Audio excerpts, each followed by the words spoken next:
নমস্কার বন্ধুরা, job updates and news চ্যানেলের পক্ষ থেকে তোমাদের সকলকে জানাই স্বাগত।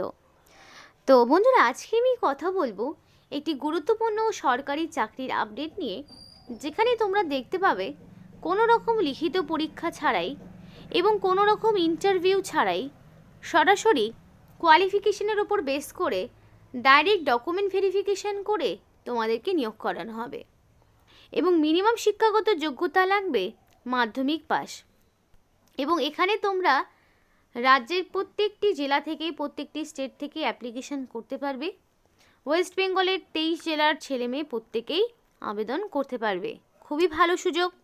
এবং এই ভিডিওর মাধ্যমে অ্যাপ্লাই প্রসেস সহ A to Z আলোচনা তোমাদের সাথে করব। সম্পূর্ণ ভিডিওটি দেখো, স্কিপ না করে, কারণ একটুও ইনফরমেশন যদি তোমরা মিস করো তাহলে কিন্তু তোমাদেরই সমস্যায় পড়তে হবে। তো বিস্তারিত বলার আগে প্রত্যেকের কাছে আমি একটাই রিকোয়েস্ট জানাবো যে যারা এখনও আমাদের এই চ্যানেলটিকে সাবস্ক্রাইব করোনি তারা ঝটপট চ্যানেলটিকে সাবস্ক্রাইব করে পাশে থাকা বেল আইকনটি ক্লিক করে দাও, যাতে করে পরবর্তী সমস্ত ইনফরমেশন এবং আপডেট পেয়ে যেতে পারো। তো আর দেরি না করে এবার অফিসিয়াল নোটিশ নিয়ে বিস্তারিত আলোচনা তোমাদের সাথে শুরু করব। তো বন্ধুরা দেখো, এখানে অ্যাপ্লিকেশন যে করবে 27/1/2025 এই তারিখের মধ্যে তোমাকে কমপ্লিটলি অনলাইন অ্যাপ্লিকেশন করতে হবে। 27 তারিখ হচ্ছে অ্যাপ্লিকেশন করার লাস্ট ডেট, 27/1/2025। কিন্তু এর মধ্যে যদি তুমি অ্যাপ্লিকেশন কমপ্লিট না করো তাহলে অ্যাপ্লিকেশন তো আর হবেই না, আর কোনো রকম এডিট উইন্ডো থাকছে না। অর্থাৎ অ্যাপ্লিকেশন করতে ক্যান্ডিডেটদের যদি কোনো রকম ভুল ভ্রান্তি কিছু ঘটে থাকে, অ্যাপ্লিকেশান এডিট করার কোনো রকম স্কোপ নেই। তাই চেষ্টা করবে 27শে জানুয়ারির আগে সমস্ত রকম অ্যাপ্লিকেশন এবং যা যা করার সবটা করে ফেলার।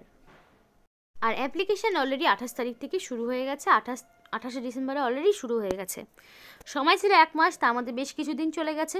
এবার বাকি যেই দিনগুলো রয়েছে তার মধ্যে কমপ্লিট অ্যাপ্লিকেশান সাবমিট করো। তো এখানে বিশাল শূন্যপদে নিয়োগ হচ্ছে, মানে তোমাদের এখানে 4200 মানে 4232 এতগুলো শূন্যপদে তোমাদেরকে নিয়োগ করানো হচ্ছে রেলওয়ের পক্ষ থেকে। ইন্ডিয়ান রেলওয়ের পক্ষ থেকে এই নতুন বিজ্ঞপ্তি নিয়ে আজকে আলোচনা করছি, যেখানে 4200 শূন্যপদে তোমাদেরকে নিয়োগ করানো হচ্ছে। এবং এখানে প্রত্যেকটি category SC ST OBC EWS UR সমস্ত ক্যাটাগরির ক্যান্ডিডেটদের অ্যাপ্লিকেশন করার সুযোগ রয়েছে। এবং এখানে পোস্ট ওয়াইজ বিভিন্ন রকম এখানে শূন্যপদ ভাগ করে দেওয়া রয়েছে, সব মিলিয়ে টোটাল 4232টি শূন্যপদ। তো সমস্ত পোস্টের জন্যই তোমার মিনিমাম কোয়ালিফিকেশন মাধ্যমিক এবং সাথে 50% মার্কস লাগবেই। ন্যূনতম মাধ্যমিক না থাকলে এখানে অ্যাপ্লিকেশন করার কোনো রকম স্কোপ পাবে না। মাধ্যমিকে মিনিমাম 50% মার্কস যদি তোমাদের থাকে অবশ্যই আবেদন করতে পারবে। এবার তোমাদের যদি অ্যাপ্লিকেশন করতে হয় একটা ফিস তোমাদের পেমেন্ট করতে হবে, সেই ফিসটা হচ্ছে 100 টাকা। এবং এই ফিসটা নন রিফান্ডেবল, অর্থাৎ ফিস যদি তুমি একবার পেমেন্ট করো সেই ফিস কিন্তু আর ফেরত পাবে না। এবং অ্যাপ্লিকেশন ফিসটি তোমাদেরকে net banking, credit card, debit card, SBI ATM বা SBI UPI এগুলোর মাধ্যমে তোমরা পেমেন্ট করতে পারো। এবং এখানে তোমাদের পরিষ্কার বলা রয়েছে ক্যান্ডিডেটকে অ্যাপ্লিকেশন করার সময় অবশ্যই register mail ID, phone number, application number এগুলো তোমাকে মানে enter after the payment can be made, মানে এগুলো দেওয়ার পরেই পেমেন্টটা করতে পারবে। সমস্ত রেজিস্ট্রেশন কমপ্লিট হবে, তারপরেই তোমাদের অ্যাপ্লিকেশন ফিজের স্টেপটা আসবে, তবে তোমরা পেমেন্ট করতে পারবে। কিন্তু ফিস লাগবে না যদি তোমরা SC ST ফিমেল ক্যান্ডিডেট বা PWD ক্যান্ডিডেট হয়ে থাকো, তাহলে তোমাদের কোনো রকমের ফিস দিতে হবে না, তোমরা তাহলে সম্পূর্ণ বিনামূল্যেই আবেদন করতে পারবে। এবং এখানে পরিষ্কার বলা রয়েছে সমস্ত ফিমেল ক্যাটাগরি, তাহলে ফিসটা কাকে দিতে হচ্ছে? ফিস দিতে হচ্ছে শুধুমাত্র জেনারেল আর OBC ক্যাটাগরির মধ্যে যারা মেল প্রার্থী রয়েছে তাদেরকেই শুধুমাত্র 100 টাকা ফিস দিতে হচ্ছে। বাকি এনি ক্যাটাগরি ফিমেল ক্যান্ডিডেটকে কোনো রকমের ফিস দিতে হচ্ছে না। বন্ধুরা দেখো, এবার অ্যাপ্লিকেশন তো অবশ্যই করবে, কিন্তু অ্যাপ্লিকেশন করার সময় তোমাকে কি কি ডকুমেন্টস আপলোড করতে হবে সেগুলো একটু দেখে নাও। তো এখানে ডকুমেন্টসের মধ্যে অবশ্যই তোমাকে পেমেন্ট করতে হচ্ছে মাধ্যমিক বা তার সমতুল্য পরীক্ষার মার্কশিট। অবশ্যই মাধ্যমিক কোয়ালিফিকেশানে নিয়োগ হচ্ছে, সুতরাং সেগুলোর মার্কশিট, অ্যাডমিট, সার্টিফিকেট সবটাই তোমাকে দিতে হবে। তারপরে প্রুফ অফ ডেট অফ বার্থের প্রুফ দিতে হবে। ডেট অফ বার্থের প্রুফ হিসেবে মাধ্যমিকের অ্যাডমিট সার্টিফিকেট তুমি প্রোভাইড করতে পারো, সেগুলো তোমাকে দিতে হবে। এবং যেই পোস্টের ক্ষেত্রে আইটিআই লাগছে সেই পোস্টের ক্ষেত্রে আইটিআই, সেটা এনসিভিটি বা এসসিভিটির আন্ডারে হতে পারে। যদি এসসি এসটি সার্টিফিকেট মানে এসসি এসটি বা ওবিসি কমিউনিটির মধ্যে পড়ো, তাহলে অবশ্যই তোমাকে এসসি এসটি এবং ওবিসি সার্টিফিকেট আপলোড করতে হবে। যদি তোমার ডিসেবিলিটি কিছু থাকে, মানে তুমি যদি পিডাব্লিউডি ক্যান্ডিডেটদের মধ্যে পড়ো, তাহলে মিনিমাম 40% ডিসেবিলিটি থাকলে তবেই তুমি এখানে পিডাব্লিউডি ক্যান্ডিডেট হিসেবে অ্যাপ্লিকেশন করতে পারবে। এবং এই ডকুমেন্টসগুলো কিন্তু আবার ডকুমেন্ট ভেরিফিকেশনের সময় অরিজিনাল নিয়ে যেতে হবে। ইডাব্লিউএস সার্টিফিকেট থাকলে দেবে, যদি না থাকে দেওয়ার প্রয়োজন নেই। এবার তোমাকে মেডিকেল সার্টিফিকেট, সেটা যে কোনো গভর্নমেন্ট অথরাইজড ডক্টরের সাইন করা হতে হবে, সেটা সেন্ট্রাল বা স্টেট হসপিটাল হতে পারে। তো এই সার্টিফিকেটগুলো তোমাকে দিতে হবে। আর যদি এক্স সার্ভিসম্যান বা তোমাদের যারা কাজ করছো বর্তমানে, তো তাদের ক্ষেত্রে সেই সার্টিফিকেট, মানে বিভিন্ন সমস্ত রকম ক্যাটাগরির ক্যান্ডিডেটরাই অ্যাপ্লিকেশন করতে পারবে। কিন্তু পরিষ্কার বলা রয়েছে, production of original documents as stated above at the time of document verification is mandatory, without which they will not be allowed to be considered for training। মানে প্রথমে তোমাদের তো ট্রেনিং করানো হবে, তো সেই সময় তার আগে যে ডকুমেন্ট ভেরিফিকেশন হবে, তোমাদের এখানে যা যা ডকুমেন্টসের কথা বললাম অনলাইন অ্যাপ্লিকেশন করার জন্য যেগুলো দিতে হচ্ছে, এই সমস্ত ডকুমেন্টস তোমাকে আবার দিতে হবে ডকুমেন্ট ভেরিফিকেশনের টাইমে। এবং সেই সময় তোমাকে যেমন অরিজিনাল ডকুমেন্টস নিয়ে যেতে হবে, তার পাশাপাশি সেগুলোর কপিও নিয়ে যেতে হবে। তাহলে অরিজিনাল এবং কপি সবটাই নিয়ে যেতে হবে। যদি না নিয়ে যাও তাহলে কিন্তু ডকুমেন্ট ভেরিফিকেশনের টোটাল প্রসেস থেকে তোমাকে বাতিল করে দেওয়া হবে। তো এই ডকুমেন্টসগুলো রেডি করে যেমন অনলাইন অ্যাপ্লিকেশন করবে, এবং ডকুমেন্ট ভেরিফিকেশনে তুমি যদি চান্সেস পাও, তোমার যদি, কারণ সবার আগে এখানে অ্যাপ্লিকেশন জমা হবে, অ্যাপ্লিকেশন জমা হওয়ার পর একটা শর্টলিস্ট তৈরি হবে, এবং সেই শর্টলিস্ট ক্যান্ডিডেটকেই পরবর্তীতে আবার ডেকে নেওয়া হবে ডকুমেন্ট ভেরিফিকেশনের জন্যে। এবার কি কি করলে তোমার অ্যাপ্লিকেশন ক্যান্সেল হয়ে যাবে, রিজেক্ট হতে পারে, দেখে নাও। তো যে সমস্ত ক্যান্ডিডেট অনলাইন অ্যাপ্লিকেশন করবে তাদেরকে কিছু জিনিস ফলো করতে হবে। এবার তোমাদের এখানে অবশ্যই মাধ্যমিক বা তার সমতুল্য পরীক্ষার সার্টিফিকেট আপলোড করতে হবে। এবার তোমাদের এখানে ফটো যদি ব্ল্যাক অ্যান্ড হোয়াইট হয়, বা ক্যাপ পরা থাকে, গগলস পরা থাকে, তাহলে সেগুলো ক্যান্সেল হবে। সিগনেচার যদি ব্লক বা ক্যাপিটাল লেটারে করো তাহলেই তোমার ক্যান্সেল হবে। এবং এখানে অ্যাপ্লিকেশন ফর্মটি যদি রংলি ফিল আপ করো তাহলেও ক্যান্সেল হবে। সার্টিফিকেট মার্কশিট তো প্রপার দিতেই হবে। ওবিসি সার্টিফিকেট যদি তোমাদের মানে is not issue by the contempt authority যদি না হয় তাহলেও ক্যান্সেল হবে। তো দেখো, মেডিকেল যে সার্টিফিকেটটা তোমাদের দিতে হবে ডিসেবিলিটির ক্ষেত্রে, তো তাদের এইরকম একটা সার্টিফিকেট ফরম্যাট আপলোড করতে হবে। তো এখানে তোমাদের সেই মতো ফিল আপ করতে হবে।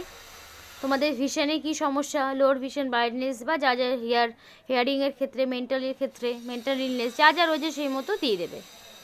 যদি তোমরা ওবিসি ক্যাটাগরির মধ্যে পড়ো তাহলে এই সার্টিফিকেট তোমাকে ফিল আপ করতে হবে, নিজের নাম, তারপর তোমার সন অফ ডটার অফ, মানে তোমার গার্জেনের নাম, তোমার বাবার নাম, তারপর ভিলেজ, টাউন, সিটি, স্টেট, তো সেই সবটা দিয়ে সার্টিফিকেটগুলো পূরণ করতে হবে।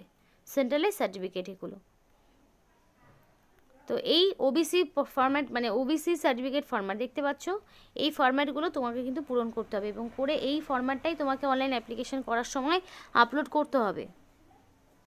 এবার দেখো, তো এখানে এলিজিবিলিটি ক্রাইটেরিয়া যেটা চাওয়া হচ্ছে তার মধ্যে বয়সের কথা দেখো, মিনিমাম 15 বছর, ম্যাক্সিমাম 24, অর্থাৎ 15 থেকে যার বয়সটা 24 বছরের মধ্যে তারা কিন্তু এখানে আবেদন করতে পারবে। এবং 28/12/2024 অর্থাৎ অ্যাপ্লিকেশন যবে থেকে শুরু হয়েছে সেই অনুযায়ী তোমার 15 থেকে 24-এর মধ্যে এজ লিমিট রাখা হয়েছে, সেই মতো তাহলে তুমি আবেদন করতে পারবে।